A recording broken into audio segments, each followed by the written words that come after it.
बिस्मिल्लाहिर्रहमानिर्रहीम। चूँकि हम नाउन क्लास और एडवर्ब क्लास का जितना भी सेक्शन था हम मुकम्मल कर चुके हैं। आज का हमारे साथ टॉपिक है एडजेक्टिव क्लास। सबसे पहले एडजेक्टिव क्लास से पहले हमें ये मालूम होना चाहिए कि एडजेक्टिव किस चीज को कहते हैं। एडजेक्टिव जो है ये नाउन, प्रोनाउन या एडवर्ब या दूसरे एडजेक्टिव को भी मॉडिफाइड करता है कभी कभार, ठीक है। अगर आपने उस वीडियो का सेक्शन जो वीडियो है एडजेक्टिव के आपने नहीं देखे हैं तो आप लाजमन देखना, ताकि आपको एडजेक्टिव को पहचानने में आसानी का सामना पड़े। तो आज हम टॉपिक को शुरू करने वाले हैं एडजेक्टिव क्लास। एडजेक्टिव क्लास क्या होता है? क्लास जैसा कि आपको मालूम है क्लास में सब्जेक्ट भी होता है और वर्ब भी होता है। अब यहाँ पर देखें, ये इस एडजेक्टिव काम करेगा लेकिन एक अल्फाजों के इज्तिमा की शक्ल में, उस अल्फाजों की इज्तिमा की शक्ल में जिसमें मेन वर्ब और सब्जेक्ट जरूर होगा, मतलब सब्जेक्ट और मेन वर्ब जरूर होगा। It is a group of words. ये ऐसे अल्फाजों का एक इज्तिमा है जो किस तरह काम करता है? एडजेक्टिव की तरह। अल्फाजों का इज्तिमा। कौन से अल्फाजों का इज्तिमा हो? तो फ्रेज भी होते हैं लेकिन उसमें सब्जेक्ट और वर्ब नहीं होता। अल्फाज होते हैं लेकिन उसमें सब्जेक्ट और वर्ब नहीं होता, तो उसको हम फ्रेज कहते हैं। अगर जिसमें सब्जेक्ट और वर्ब है, वो लिंकिंग वर्ब है, वो मेन वर्ब है, वो हेल्पिंग वर्ब है, जो भी हो, लेकिन सब्जेक्ट और वर्ब जिस किस्म की शक्ल में वर्ब आ जाए तो वहां पर हम क्या करते हैं? इसको सब्जेक्ट भी हो और वर्ब भी हो, उसको हम क्लास कहते हैं। तो ये हमारे पास क्या है? इसका डिफिनीशन ये है। सबऑर्डिनेटर इसमें क्या लगते हैं? वही रिलेटिव क्लास के सबऑर्डिनेटर लगते हैं। यहाँ पर हम इस्तेमाल करते हैं which, who, whom, whose and that. कभी कभार ये भी कहा जाता है कि इसको हम रिलेटिव क्लास भी कहते हैं। हाँ, रिलेटिव क्लास भी इसको कहते हैं, लेकिन इसमें थोड़ी सी फर्क है, लेकिन वो फर्क जरूरी नहीं है। Relative class and adjective class ये दोनों एक जैसे। अगर आप सीखिएगा किस तरह एक जैसे, क्योंकि दोनों में क्या इस्तेमाल होता है? वही रिलेटिव प्रोनाउन इस्तेमाल होता है। अगर आपको रिलेटिव प्रोनाउन का इस्तेमाल नहीं आता तो मैंने प्रोनाउन के सेक्शन में रिलेटिव प्रोनाउन बहुत ब्रीफली किया है, वो देखें ताकि आपको इसके इस्तेमाल में भी आसानी का सामना पड़े।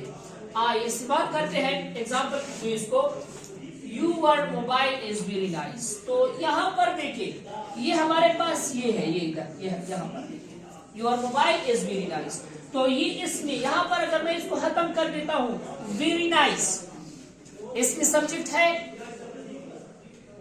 इसमें सब्जेक्ट है? नहीं है। इसमें वर्ब है?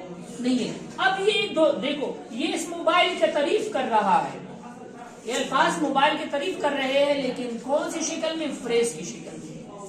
इसकी शक्ल में, फ्रेज की शक्ल में। अब यहाँ पर देखिए, इस मोबाइल का और भी तारीफ कर रहा है। यहाँ से यहाँ तक मोबाइल के बारे में बातें कर रहे हैं, यहाँ से यहाँ तक मोबाइल के बारे में बातें कर रहे हैं। तो ये हमारे पास क्या हुआ? ये हमारे पास एडजेक्टिव क्लास हो, क्योंकि इसमें क्या है? सब्जेक्ट भी है और हमारे पास क्या है? सब्जेक्ट भी है और हमारे पास ये वर्ब भी है जो लिंकिंग की शक्ल में है या स्टेट की शक्ल में है, जो भी है। तो इसको हम क्या कहते हैं? Adjective class. इसको हम क्या कहते हैं? Adjective.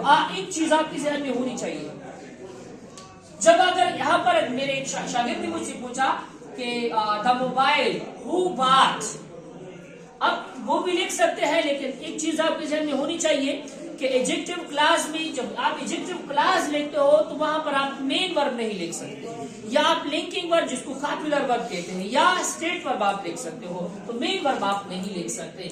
I have a car that is white in colour. यहाँ पर देखिए, अगर मैं यहाँ पर देखो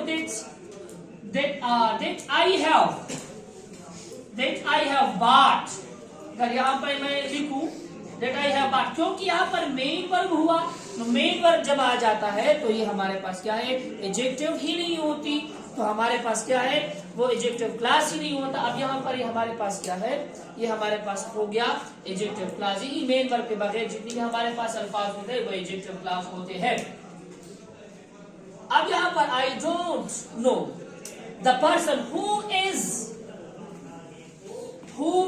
एट द डोर। अब अगर मैं यहाँ पर ये लिखूं, हु नॉक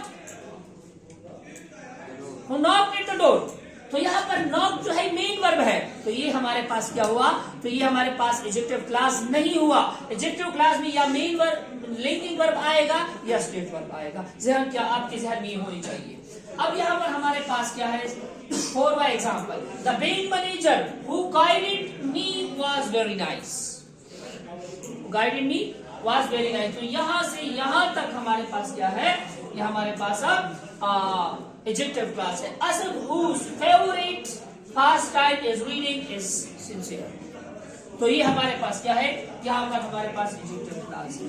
अब यहाँ से this is the man whom we are respect। तो ये भी यहाँ से हमारे पास क्या है, यहाँ पर एडजेक्टिव क्लास है। इजाजत दीजिएगा, अल्लाह हाफिज।